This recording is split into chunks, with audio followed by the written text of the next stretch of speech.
Hey everyone, it's Lisa from Primitive Gatherings, and it's day 10 of our 12 days of Christmas, a few of my favorite things.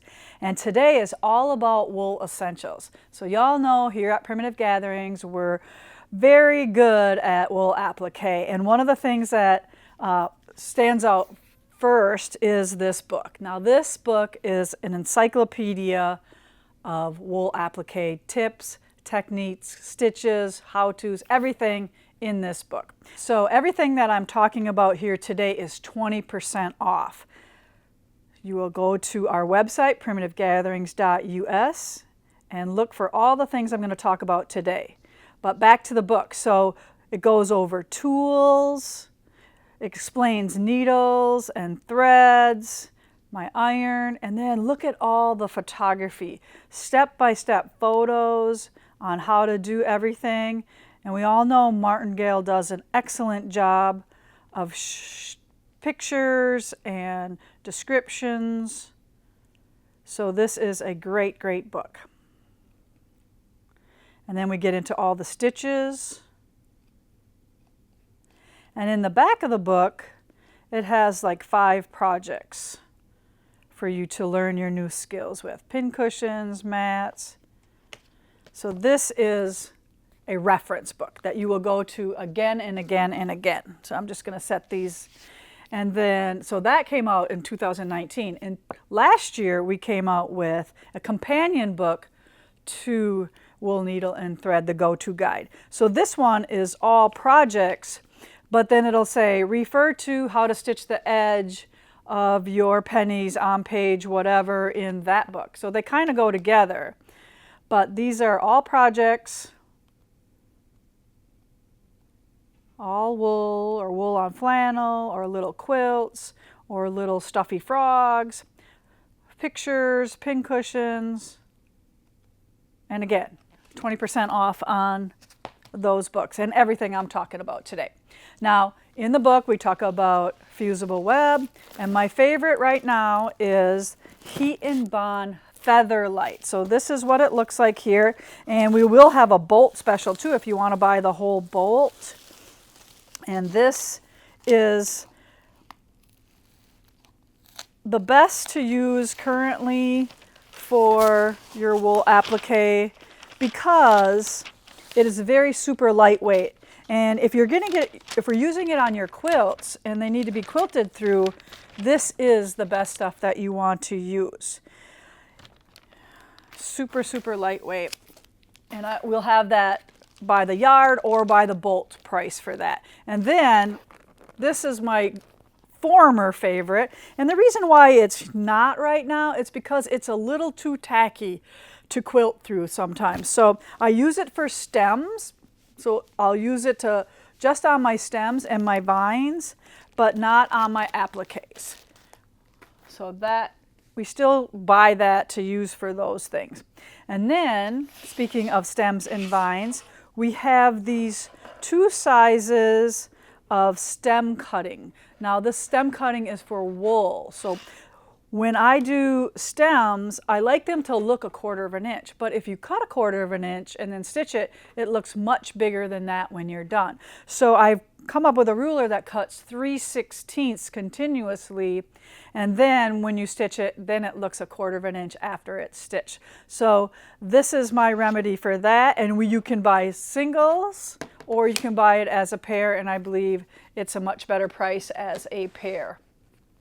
And then of course we have the Olfa rotary cutters. Now I like these little guys for trimming away my fusible web instead of just hand cutting. I like to use something that's a little bit nicer on your hands than a scissors. So the rotary cutters work wonderful for that, especially the little ones. You can use your big one, but it's just a little awkward to go around the tight curves and stuff like that because you really want to get just about 1/8 inch away from your drawn line. So you never cut fusible web on the line, always just outside of it. And those little rotary cutters help. Now magic pins are, I don't really know why they're in the wool applique, but we need pins sometimes. So these are my favorite pins right now because of the cute little handle on them. It's so nice to pin and to pull these out with this handle. And the magic pins come in all different sizes, so look for something that you like. If you like a longer pin, a shorter pin, a super fine pin, or normal pin, there are so many of them for you to choose from, and I just kind of like buy them all and then see which ones are my favorites. Then we have needles. So we have our 2 wool applique needles, which are 24 and 22. Now these are great for your wool applique, and you would use the 12 weight thread in the 24 needle, and then you would use the 5 weight and the 8 weight with the 22 needle. So those are just for doing your blanket stitching, your stem stitching, and some of those other fancy stitches. But then when you get into your knots, you're going to want an embellishing needle. So this is for drizzle stitches or bullion knots, and this needle is tapered straight all the way down. Where the eye comes, it doesn't full out a little bit there. So that is an embellishing needle. And then we have a binding needle, and yes, we do, with our wool applique on quilts, we still need to put a binding on, or on a mat sometimes we'll put a binding on. And these binding needles are like probably our #1 best-selling needle. Everybody just loves them. They're long, they're fine, they do not bend, and they're easy to thread. So what more could you ask for in a binding needle? And then, as long as we're doing needles, we might as well do the whole bit of them. This one is a big stitch hand quilting needle. So this is for hand quilting with pearl cotton, and I would just do the number 12 pearl cotton if you're going to be hand quilting. And then last but not least, we have the basting needle. So this is what you would baste your quilt layers together before you hand quilt. Or sometimes these are nicely used for if you need a big strong needle, something maybe like doing pin cushions and stuff like that. This is a nice longer, sturdier needle for that. Okay, so then the scissors. Primitive Gatherings has come up with their own scissors. It has our cute little logo inside here on the blade.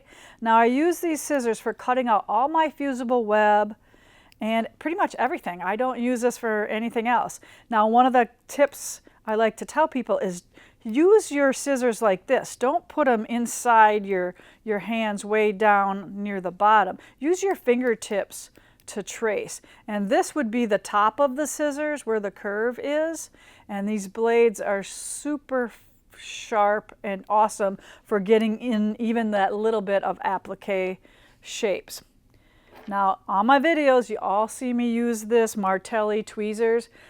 Again, it's not a normal tweezers. It's super sharp. So you just got to touch your wool shapes. And this helps you peel off the fusible web layer that's on there and helps you position. I know some of my ladies say, my fingers are too chubby, I can't work with those little pieces. This is your friend right there, that tweezers. And then we have this needle threader that works in the wool applique needles if you have trouble threading your needles.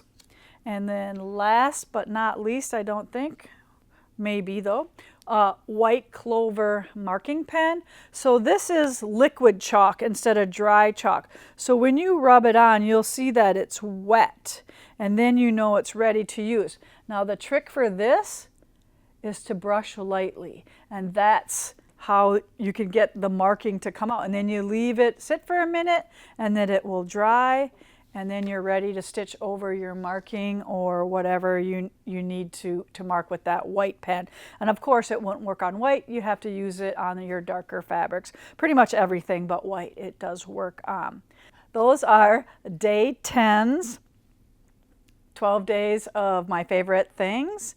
So make sure that you leave us a comment on the blog or on YouTube, or both, for a double chance to win. We will be picking winners, and I'll leave you a little prompt each day as to what I want you to comment about, so you'll be in the running for the prizes that we give away each day. Usually it's some of these products that we give away, and remember, they're all 20% off, and we will see you again tomorrow.